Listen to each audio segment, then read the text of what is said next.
Icahn is the man who's been changing the face of American business with his threatened or actual takeovers of dozens of companies. Recently, he arranged a blockbuster deal to take over Trans World Airlines. The price is now close to $1 billion, which he's still raising. This week, he was reported out scouting for another $500 million, perhaps to finance further acquisitions.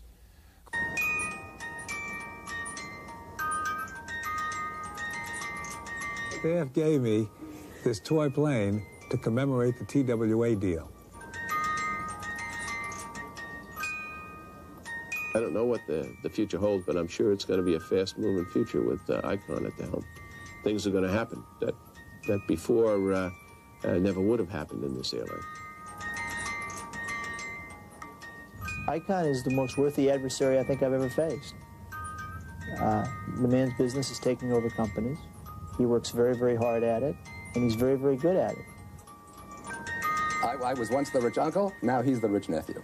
Elliot Schnall, known as Uncle Elliot, helped Carl Icahn get started. In 1968, he loaned Icahn $400,000 so he could buy a seat on the New York Stock Exchange.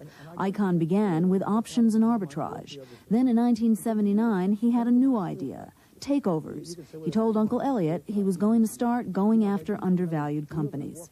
I thought he was crazy. I said, well, what do you know about undervalued companies? He says, look, I'm going to do it. I said, Carl, forget it. I think you're taking too many risks. And Carl said, in risk there is reward, and I'm going to do it. Well, he's told me I was crazy a lot of times in my life, so he's been wrong a lot of times. He told me I was crazy, so I wasn't too dismayed by that. Uncle Elliot soon changed his tune. He's been investing with Icahn ever since. Today, a wall in Icahn's office is covered with the annual reports of target companies Icahn & Company has gone after. Most of the targets fought back, either finding a more friendly suitor to merge with or paying Icahn to go away, buying back his stock at a premium price. That's called greenmail, and Icahn has been widely criticized for it. This is another horror story from a client of TWA. But Icahn and others on Wall Street say he hasn't accepted greenmail in a while, and Icahn maintains he never asked for it, management offered. Plus, he says other stockholders sometimes benefited as well. He has a favorite story about a meeting he had with executives of a company he was buying stock in. And the investment banker said, come on outside, Carl. So I come outside with him and said, look, he said, they don't like you at all. If you start buying more stock, we're going to dilute the hell out of you.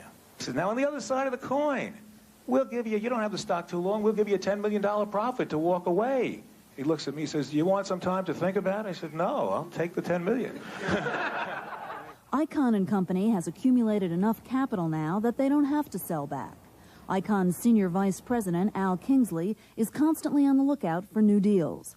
Somewhere under all this paper sits the germ of a new idea. The Icahn strategy is to look for undervalued stocks, stocks that sell below the true value of the company. I only buy stocks that are down, related to assets. If the stock goes up, you don't see me around because there's no bargain, and I only buy a bargain. While Icahn has waged many hostile takeover battles, he's only actually taken control 3 times. But in all cases, his company has made money, as much as $25 million on a deal. The first target Icahn went after was Tappan Stove. That same year, 1979, he bought his first small company, Bayswater Realty. Next came a series of lawsuits and raids on some big names, like Marshall Field, Hammermill Paper, Dan River, and American Can. In 1984, he bought his second company, ACF, a Fortune 500 railroad car manufacturing and leasing firm. After that, more takeover battles for Phillips Petroleum, Uniroyal, and TWA. In September of '85, he signed his third merger agreement with TWA. Ironically, just 1 year earlier, TWA's in-house magazine ran a story called Who's Afraid of Carl Icahn? Apparently, they found out.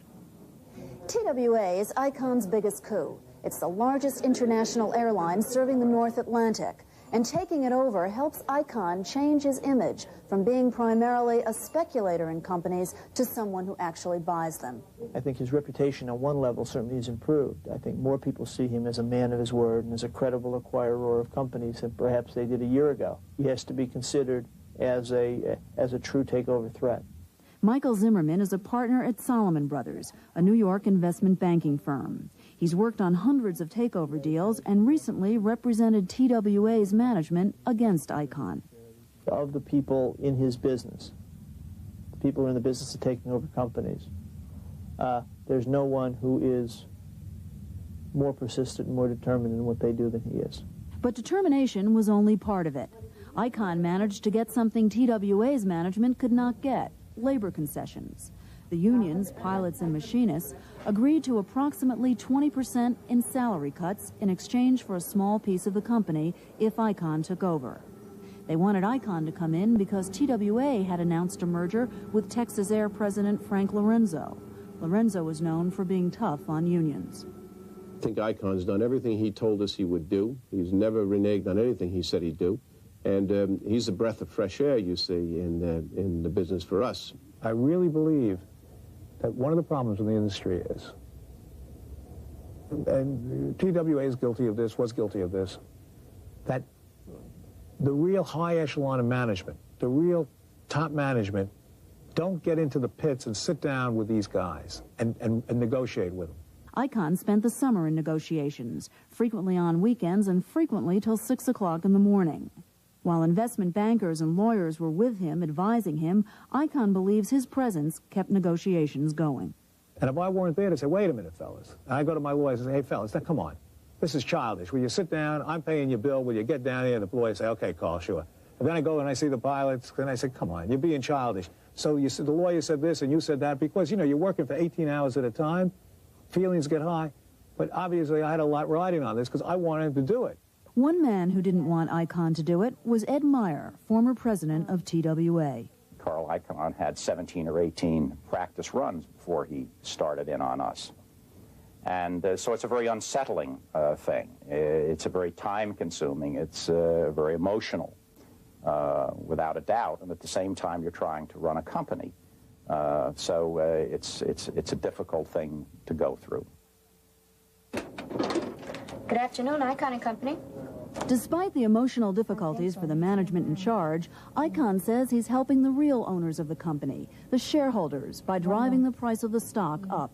When we bought TWA, started buying it less than a year ago, the stock was 8.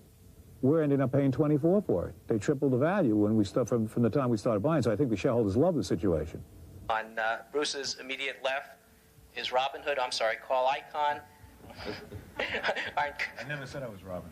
You hear that? He never said he was Robin Hood. Last spring, at a seminar on hostile takeovers for the legal community, Icahn got a chance to explain his takeover philosophy.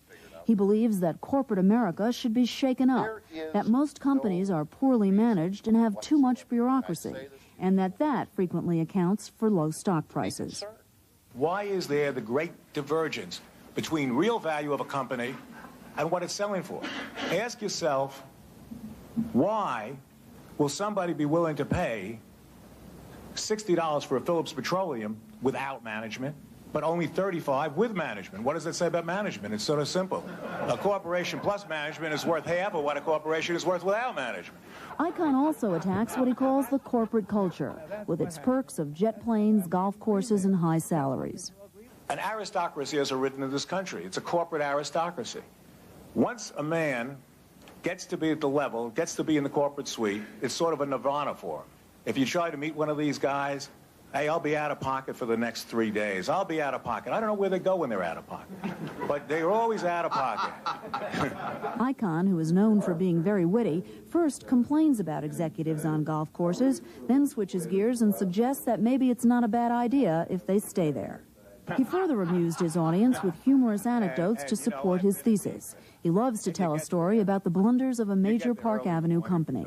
A real estate agent who I'm friends with told me incredulously, he said, you know, up on the 30th floor, they have a women's gymnasium. And I said, well, that's sort of lousy. He said, you know, they spend $100 a foot to have a whole floor that's a women's gymnasium. This is a true story.